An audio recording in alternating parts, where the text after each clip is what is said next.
Well, you're watching the KOAM Morning News on Fox 14. Right now at 7, a Joplin man is given special recognition for his service to the city. Also, multiple people are sent to the hospital after a serious collision in Joplin. And it's going to be another hot day across the 4 states. Summer really sets in, though, next week. The latest on the forecast to get you out the door coming up. The 4 states' most watched news starts now. Well, good morning and welcome to the KOAM Morning News on Fox 14. I'm Elise Snowy. And I'm Chris Warner, just after 7 a.m. on this Thursday morning. It's June the 20th. It is the first day of summer. Yes, it is. Even though it has, it kind of feels like summer started several days ago. Today is officially the first day of summer, and we got some very hot weather on the way we'll talk about. Yes, we really do. But we also have a very special man in Joplin being recognized. Yes, absolutely. Well, a crowd of people gathered in Joplin's Easttown neighborhood to recognize a lifelong resident and civil servant. KOAM's Samantha Walker has more on honoree J.D. Love and why the community is coming out to celebrate him. Mr. J.D. is a man that has given so much to his community, and I don't know a person that doesn't like Mr. J.D. J.D. Love is a name that many people recognize around the Joplin community. Love is a lifelong Joplin resident and spent decades as a public servant, from being a police officer to a coroner. He is just what you would call a true legacy in Joplin, a true legend in Joplin. The Easttown Dream District and the City of Joplin are working together to ensure Love's service to the city is never forgotten. They have unveiled a ceremonial street name, J.D. Love Way on McKee Avenue, the street where Love grew up. He says this honor is something he never expected to see. Every time I think about this day, I'll be happy for the rest of my life, because it's something I never expected, you know. But it happened in a city that I love. Former co-workers and citizens who remember Love and his service came out to thank him for everything he has done. That's what made him an exceptional officer. So it's his kindness that really stuck out to me. He was a great role model on how you treated people, how you provided that service to the citizens. And while organizers hadn't originally planned to hold the ceremony on Juneteenth, they say there is no better day for it to happen. If it wasn't for Juneteenth, we wouldn't even have this moment. This is a real significant moment in history, and we are just happy to be a part of it, happy to help get it orchestrated, and just happy to see it through completion. Those who came to honor Mr. J.D. Love say it was great to give him this recognition when he was still here to receive it. It's a great day for not only J.D. Love, but for our community as a whole. To be able to honor someone while they're still here and they can accept it and receive it is a wonderful thing. And seeing this make me, I must have done something right. Reporting in Joplin, Samantha Walker, KOAM News. Love signs will be added to the existing signs along McKee Avenue as a ceremonial naming. Residents will not have to change their address. Of course, J.D. Love, very deserving of this very special honor out there for sure. I was discussing this with you earlier, and I don't know what this means for me, but in Joplin, just on Connecticut, south of 15th, there's a Chris Lane, and at 32nd to Duquesne, where Duquesne ends, there's a Warner Drive. Both of them are very short. Both of them are dead ends. What does that say about you, Chris? It confirms I'm very short, but I don't know what it says about what my future holds. So hopefully it's not. Yes, maybe we'll get those dedicated to you. If Joplin could get started on that, that would be great. That'd be fantastic. Yeah, that'd be wonderful. Let's talk about something that is something we need to talk about. It's the heat. Yeah. Now, let's start with a look outside from our camera on top of the Cornell Complex. So we got variable clouds throughout the day. Some of us will have opportunities for mostly clear skies, but the majority of us will be like this, partly to mostly cloudy skies. MoDOT camera, you can see a little sunshine still getting in there, and that'll be the case throughout the day. So here's what the future track holds for us, the variable clouds. So again, in some areas, you may have moments where you are mostly clear, and that'll make it feel even hotter, unfortunately. And the future track, again, still showing some isolated pop-up showers or storms, but given the trends here over the last few days, I wouldn't count on anything really happening. But, of course, Murphy's Law, if you're not prepared for the rain, that's when you'll get one of those rain showers today. We certainly could use it, but I wouldn't really expect much out of that for us today. Temperatures this morning, if you need to go jogging, take a walk, do some errands, take the pets out for a walk, now's the time to do it. We have we still got a couple upper 60s out there. We had a few more earlier this morning. A lot of us still low 70s across the area, so a great start to the day, a great opportunity to take care of things now. Later today, though, highs about 90 degrees, again, variable clouds, and we'll be dealing with heat index values in the mid-90s and maybe even some upper 90s as well. This is going to feel like springtime compared to what we're expecting next week, though, as summer really kicks in. We'll break down details on that in the full forecast here in just a few more minutes. Elise? All right, thanks, Chris. Well, Joplin Fire and police were called to a serious crash at 7th and Maiden Lane last night around 9:20 p.m. Multiple patients were transported to area hospitals with unknown injuries. The intersection was closed to all traffic while authorities conducted an investigation. It was determined that one car traveling west on 7th Street turned in front of another car heading in the opposite direction. All lanes of traffic resumed around 11 p.m. And we keep hearing about the bird flu, and it's currently spreading in the U.S., Europe, and Asia. Both wild and domestic birds have been affected, along with cases found in several wild animals and a few cats. This spring, we started hearing about infections in dairy cattle, including 4 herds in Kansas. There have also been cases reported in humans who have been in contact with sick dairy. Kansas implemented strict movement rules for lactating cows that require both a certificate of veterinarian inspection and a negative milk test. While the state's dairy herd seems to be in the clear now, Kansas health officials don't want to take any chances.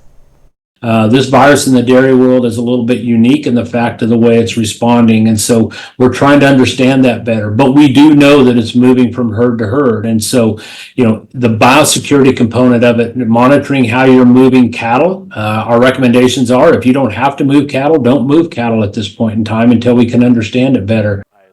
Smith says recent studies have shown the pasteurization process does inactivate the virus.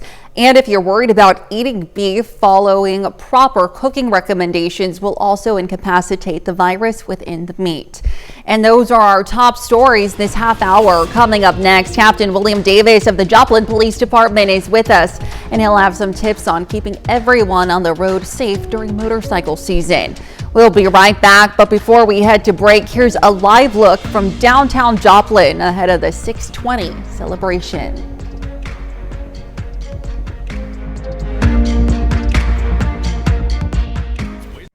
Well, Captain William Davis of the Joplin Police Department joins us this morning, and he wants to share a few safety tips to keep in mind this motorcycle season, as well as invite you to a block party next month. Welcome to you. Thank you so much for being with us this morning.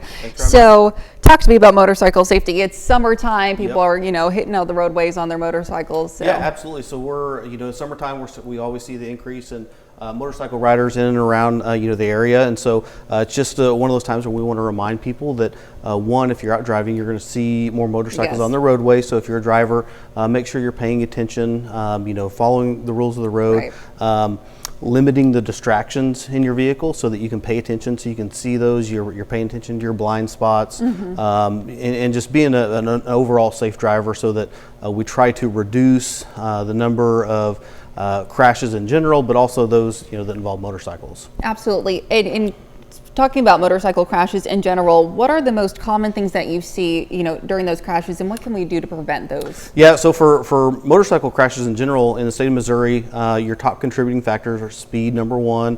You have failure to yield, improper lane use, you have drugs and alcohol impairment. And so those are the big ones that we see. And so, it's always, when we see those, it's always a good reminder that, one, watch your speed, be a responsible motorcycle rider, so that, you can share the roadway safely with other motorists on the road. Failure to yield, paying attention to other cars, make sure that you're stopping at stop signs, yield signs, those sorts of things at intersections. Absolutely. Improper lane use, not lane splitting. That's, sometimes we see that. So, and then drugs and alcohol. It's riding a motorcycle requires a lot more skill than just driving a motor vehicle. So it's important that you try to reduce, alcohol and drug consumption if you're going to be operating a motorcycle. Certainly, and I'm sure wearing proper gear, your helmet as well. Absolutely. I bet it's tempting during the summer heat to not ride with it on, but I'm sure. Yeah, Missouri doesn't have the helmet law if you're over the age of 26 and have health insurance, and so helmets help save lives, and so if you're going to be a safe rider, it's highly recommended that you wear those always. Absolutely. And then next month, July 19th, you're having a block party celebrating just all that. So talk to me a little bit about that, where it's going to be and what people can expect. Yeah, so a couple times a year, our community engagement unit with the Joplin Police Department try to go out and have events where just try to meet with members of different parts of the community. In July, we're going to be at the Schiffer-Decker Aquatic Center. Oh, how fun. So on the 19th from 5 p.m. to 8 p.m. And so it's going to be a free swim. We'll have hot dogs. We'll have static displays. We'll have officers out there. Probably some giveaways, things like that. So we're just inviting the community to come out and help engage with us and try to interact with officers in a non-enforcement role. We'll be there to answer any questions they may have or give advice, anything like that. So again, we're just inviting the community to come out and have a good time. Wonderful. Well, thank you so much for being with us this morning. And remember, the Joplin Police block party will be July 9th at the Schiffer-Decker Aquatic Center from 5 to 8 p.m. We'll, of course, have all that information on our website, KOMNewsNow.com, and we're back with more right after this.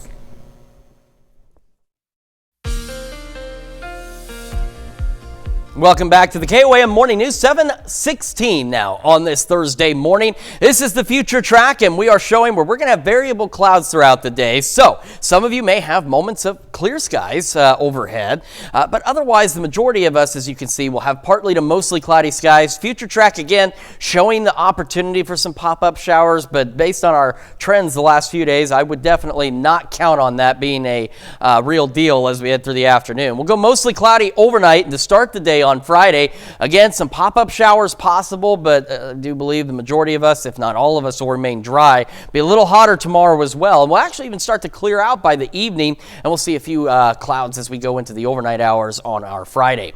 For today, our UV index is at a 10. So that's still very high. Burn time for unprotected skin is about 10 minutes, so make sure you're taking precautions out there. Then we've got our heat risk map again. So this is really, I think, beneficial. It helps show where those dangers are, and it helps to show those dangers down the road. So minor to moderate risk for us today. So the minor, again, that's heat index values about 90 to 95. The moderate is around 95 to 100 degree heat index values. Now, as we get to our Friday, a lot more moderate out there and some patches of major, and the major then is the next step up. Heat index values 100 to 105. We go into Saturday, moderate across the area, a lot more major, especially into our western counties.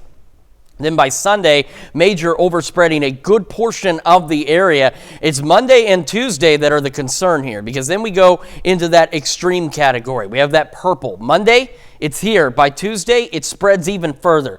Extreme is heat index values that exceed 105 degrees. And we could easily be up to 110 degree heat indexes by next week. So we want to keep reminding you about these heat safety tips out there. Again, take your pets for early morning walks. Make sure they're inside otherwise. Keep your kids hydrated. And as we head into next week, in all seriousness, keep them indoors. It is going to be too hot to be outside. And for those who do have to work outside, I'm sure those foremen, those bosses out there are taking precautions, but make sure you are as well. Take frequent breaks, stay hydrated, and of course be checking on the elderly, as like children, they are very susceptible to this kind of heat. Now right now, if you have some errands to run, some jogging to do, some pets to walk, now's the time to do it. 72 in Joplin, the winds are calm. We'll get no real relief from the winds over the next few days either. They're going to be relatively light and variable.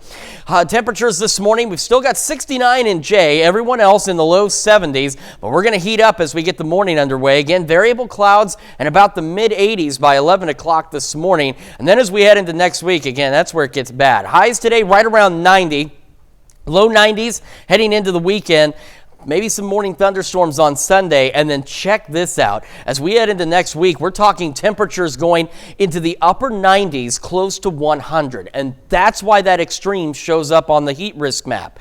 because if our highs are almost 100 degrees, heat index values are going to be considerably higher. We also have the opportunity again for some pop-up storms next week as well. Those chances, though, relatively low. And look at some of the overnight lows, mid-70s as we head into next week as well. So make sure you're taking precautions out there, keeping yourself safe.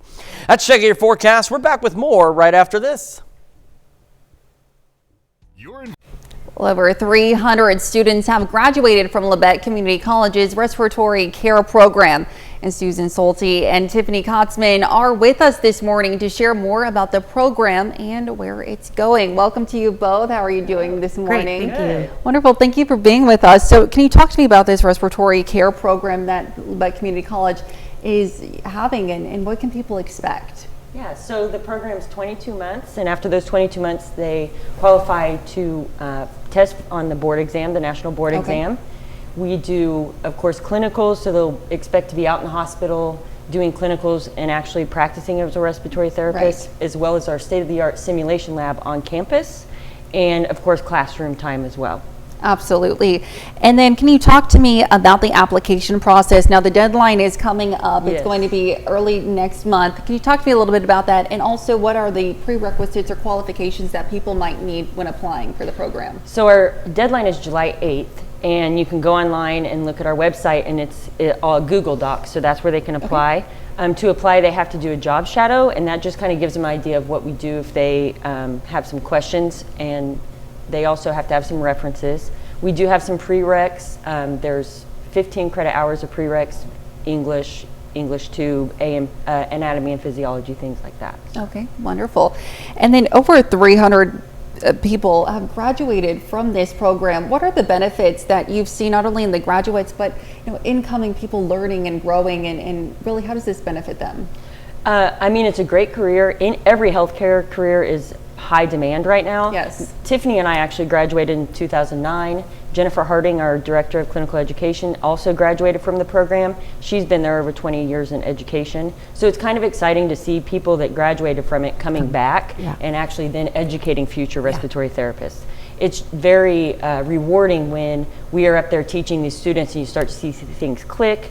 They go and take their national board exams and they're being successful and they're out there working. So it's very rewarding in that aspect. Absolutely. And if people are interested in either learning more or applying for the program, where can they go to do that? They can go to labette.edu/respiratory care. They can also contact myself, Tiffany, Jennifer, and our administrative assistant, Lori Weaver, is also great. She makes sure they've got everything they need. She keeps on them to make sure that their applications are complete. Wonderful. Well, thank you so much for being with us this morning. And remember, the deadline for the respiratory care program is July 8th, and you can find more information at labette.edu/respiratory. We'll have more news after the break. All right. The interview set for the 4 states' most watched news starts now. Welcome back to the KOA Morning News on Fox 14. It's currently 7:27. I'm Elise Snowy. Reports of a house fire on Thorn Lane and County Road 270 alerted the Asbury Fire Department around 1:45 this morning. As they arrived, they found a home fully engulfed in flames. Asbury Fire Chief Joe Lehrer tells us the residents were not at home. Jasper and Tri-Cities Fire assisted getting the flames under control, and the Missouri State Fire Marshal has been requested to assist investigation. The home and all contents are a total loss. The Red Cross is assisting the family. Well, Kansas City University in Joplin showed some high school students what it takes to work in the medical field. The MASH Camp event introduced 9th through 12th graders to different healthcare career options with plenty of hands-on experience. Students got to tour the various labs and facilities and everything from the emergency room to ambulances and a mock operating room. We are on day 2 of our summer MASH camp, and so MASH camp is basically just an opportunity for high school students, preferably, to stay engaged with the sciences and healthcare career options, and we just kind of like to give them some opportunities to get in the hospital or to get in the facilities, get their hands dirty, see what different departments are like and things that they would potentially be doing. Event organizers hope to encourage high school students into the medical field in rural Missouri, where there's a shortage of both physicians and dentists. Well, the Carthage Public Library had a couple of new visitors. Robots Dash and Dot dropped in on patrons to help teach kids about STEM and STEAM. The pair demonstrated such things as navigating a maze and responding to individual voices. Event organizers hope the two can encourage kids to have fun and continue to learn during the summer break.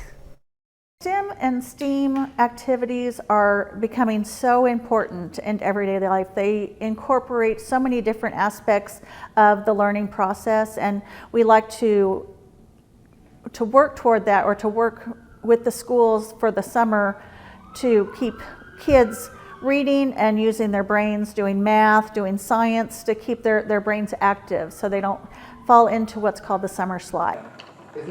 The Community Foundation of Carthage provided a $4,700 grant to fund robotics programming for the summer. Now here's Chris with a look at the forecast. We got another hot day across the area, and we've got some clouds possible as well. MoDOT camera 32nd and range line.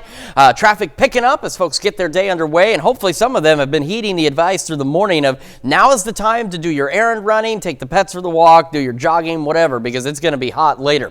While variable clouds through the day, some of us may even be mostly clear from time to time, but otherwise the vast majority of us partly to mostly cloudy. Future track again showing the opportunity for maybe a pop-up shower or two, but based on our trends the last couple of days, as I've mentioned, I wouldn't really count on that happening. But if you're not prepared, that's when you get under one of those showers. So just a heads up, it's a possibility. Temperatures is what we're talking about. It's very manageable right now, low 70s. It is muggy outside, but at least the air temperature is much better for you at this time than it will be later today. Variable clouds through the day, a light southeast breeze at about 5-10 miles an hour, and our highs today right around 90, putting our heat index values in the mid, potentially even upper 90s. This, though, as I've mentioned before, is going to feel like spring compared to what we're expecting next week. We're going to take a full look at your forecast, talk about how hot it's going to get here in just a few more minutes. Elise? Thanks, Chris. Well, in the last 5 years, the state of Kansas has lost more than a quarter of its dairy farms. But on the flip side, the number of cows in the remaining herds are increasing. KOAM's Tanya Bach looks into the shift and introduces us to a now former dairy farmer who says he was milked out of the business.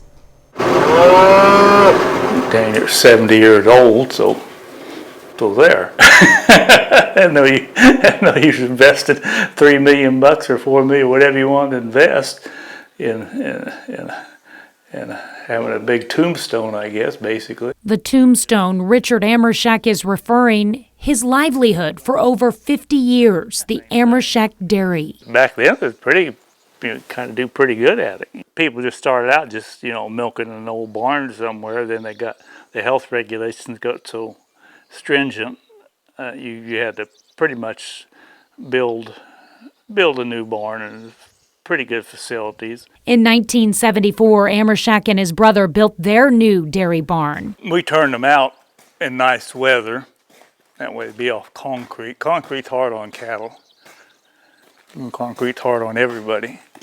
They started with 100 cows and eventually built their herd up to milking 150 cows every day, 16 at a time. You're there every day. If you're not there, somebody's got to be there. No matter if it's a holiday or if Mother Nature decides to be a friend or foe. 20 below or 120 above, or the wind blowing 50 miles an hour north or 50 miles an hour to the south, you're just there. The occupation of running a dairy herd is labor intensive. And so the fact that, a lot of our families that used to be dairy, that had the family at home that was doing that, they've had to do other things. They've had to go out and get other jobs, or the kids have moved off and haven't come back to the farm. Did you have any kids that were interested? I didn't have nobody. I never been married. Nobody'd have me. I'm going to die a lonely, happy old man.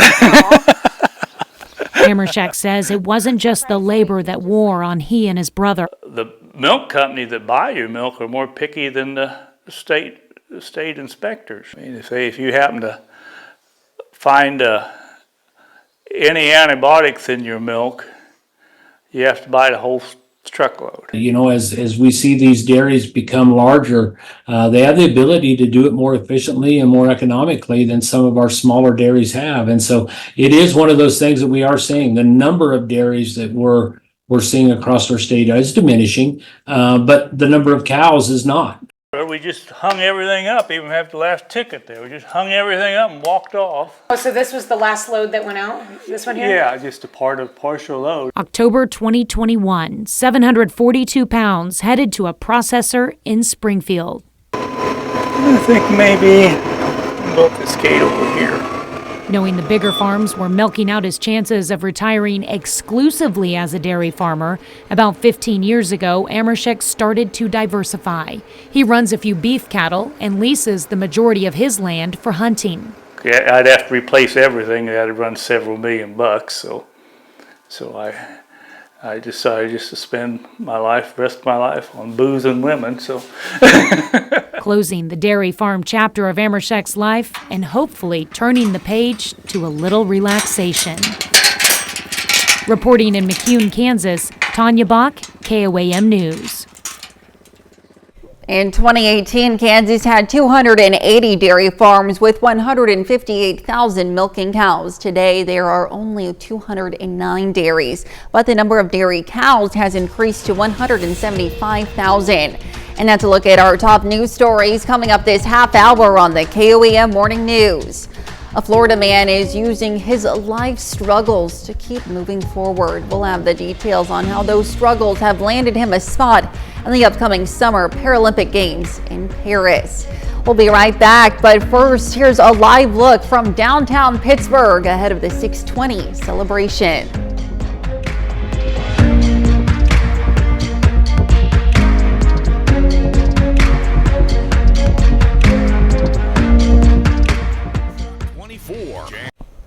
In Consumer Watch this morning, pain at the pump continues to ease. Gas prices are expected to fall even more in the coming week, up to another 10% ahead of the 4th of July holiday, according to a new analysis published by RSM Chief Economist Joe Bruselas. That's thanks to easing domestic demands and supply conditions. Gas prices likely peaked in mid-April at a high of $3.67 per gallon. Well, new research suggests time spent in front of the TV could impact your health later in life. Researchers finding the amount of television you watch affects how you age, but swapping the couch for physical activity can help move you in the right direction. The analysis shows each additional 2-hour period of sitting to watch TV results in a 12% decrease in the changing of aging in a healthy way.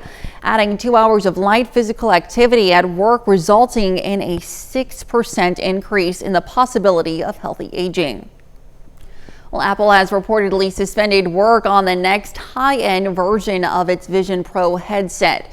It'll focus instead on a cheaper model, and the information says it will have fewer features and could be launched by the end of the year.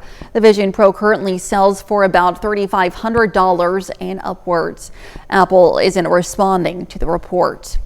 Well, from requiring warning labels on social media platforms to restricting students' cell phone use while in school, a growing number of national and local leaders alike say more needs to be done to help prevent the negative mental health impacts of social media on the country's young people.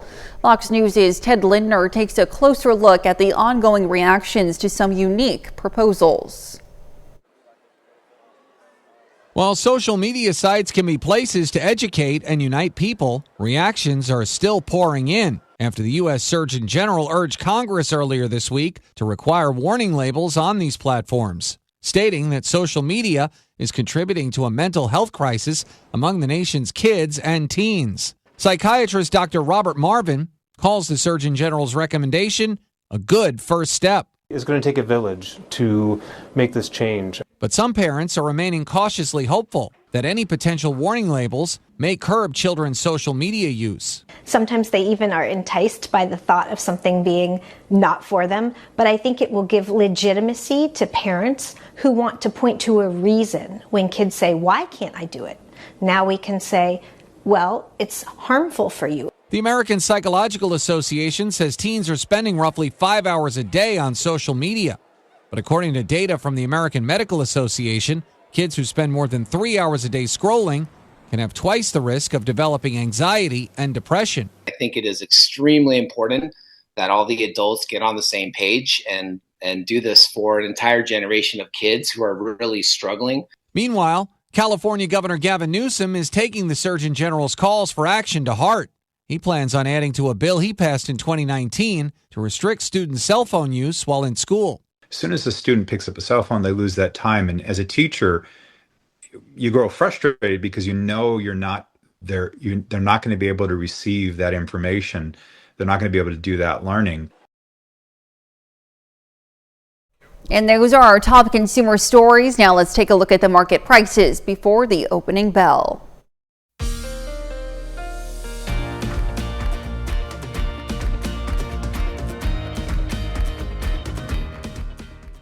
I've been with U.S.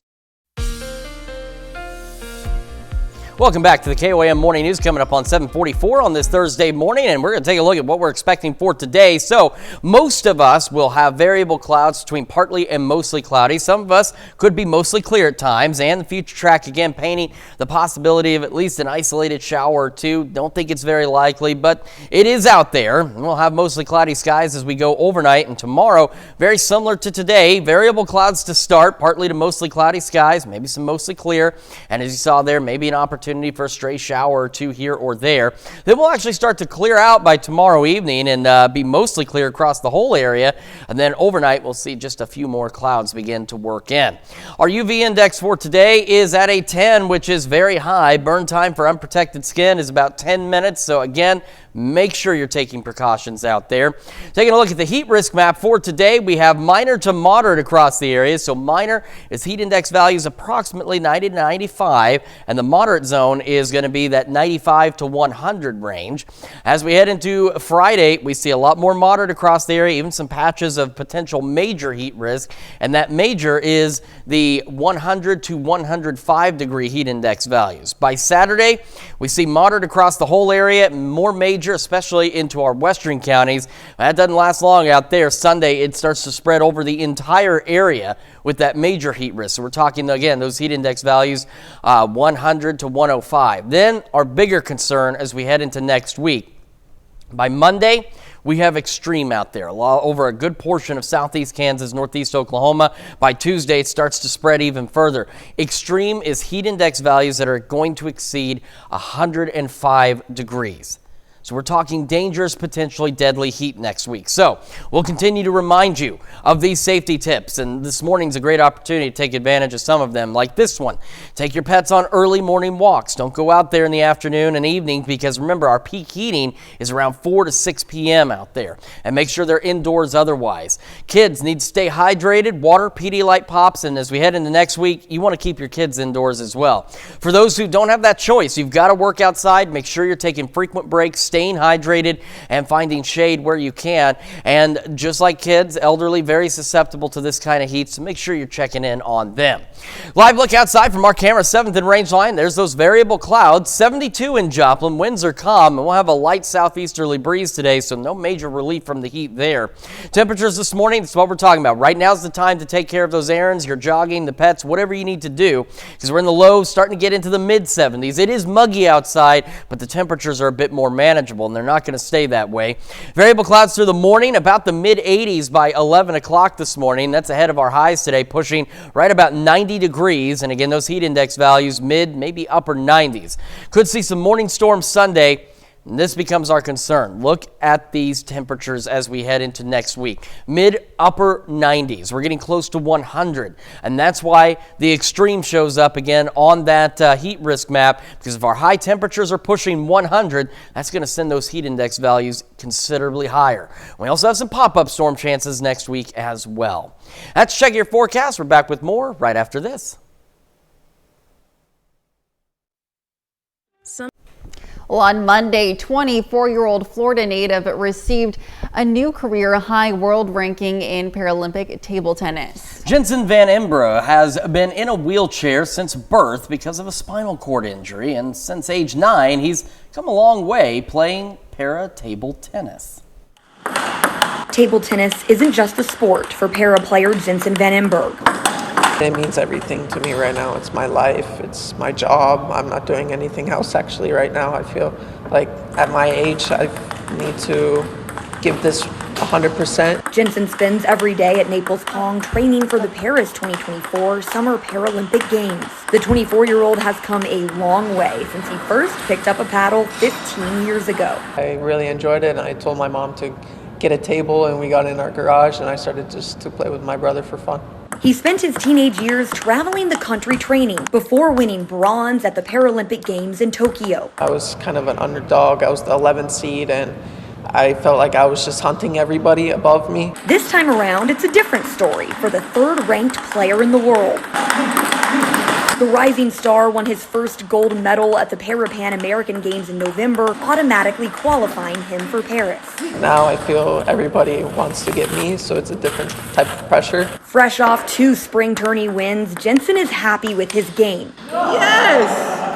Off the net. As is his coach Jeff Yamada, a former Brazilian national team player who told me one of Jensen's best qualities is his grit. He has this interior strength, right, which is very important when you, especially if you want to be a top player, right, because facing these adversities really makes you a better player and a better person too. Jensen's competitive spirit means he obviously wants to win in Paris, but win or lose, he's grateful for his experiences so far. I'm very lucky to be able to travel around the world, meeting different people, different cultures, different languages, so I'm very happy to be able to play this sport and also represent my country at such a high level.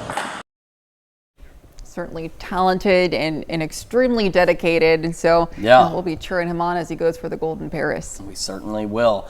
Unfortunately, you will not be cheering on Doug, Lindsay, or I with how hot it's going to get. We apologize for that. Again, if we could control it, it wouldn't be this hot, but it's going to get even hotter. Let's start with the future track. As we head into this afternoon, we're looking at variable clouds across the area. Some of us may be mostly clear, the majority of us partly to mostly cloudy skies. And again, that opportunity for a pop-up shower or two. I again wouldn't really put much into that, but future track's been showing it, and it is a possibility out there.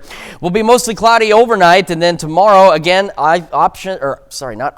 opportunities for isolated pop-up showers. But I think again, most of us will be dry, and then we'll start to actually clear out as we head into the evening hours on our Friday.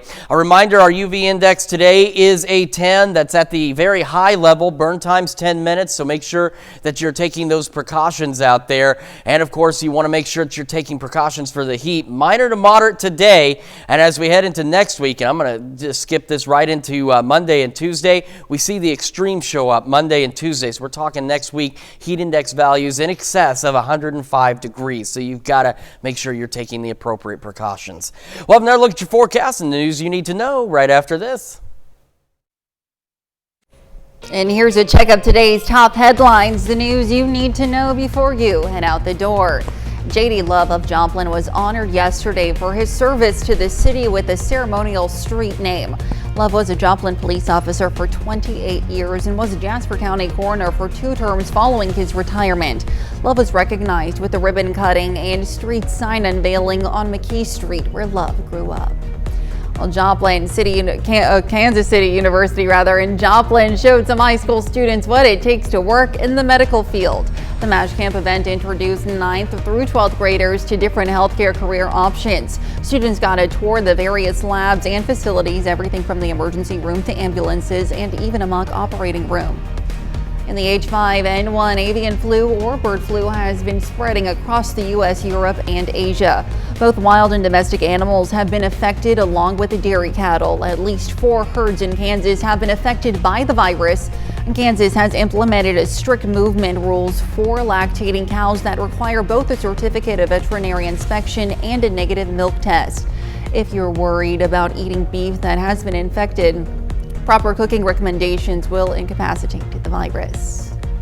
And it's going to be another hot one today. Highs about 90 degrees. Heat index values mid, maybe even upper 90s. Variable clouds out there and a light southeasterly breeze. Variable clouds through the evening. Mostly cloudy overnight, falling back into the low 70s. As we head into the weekend, maybe some morning storms on our Sunday. And then we'll have pop-up storm chances next week. But the greater concern is those temperatures. We're going to soar into the upper 90s, close to 100, which is going to push our heat index values well over 100 degrees. So next week, if you can stay indoors, do so. If not, please make sure you're taking care of yourself because that is dangerous and potentially deadly heat by next week. Absolutely.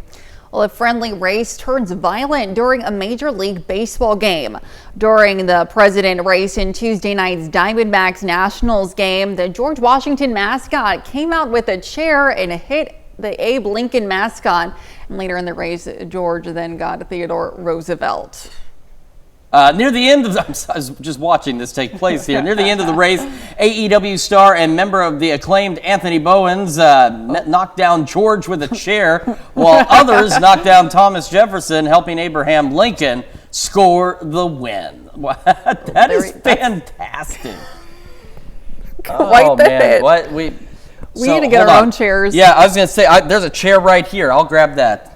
We can we'll go practice and we'll try it out for tomorrow. We'll go Jerry Springer style. There we go. Tomorrow morning. Well, thanks for letting us put the good in your morning. We're back with more news and weather and less chairs at noon. Have a great rest of your morning.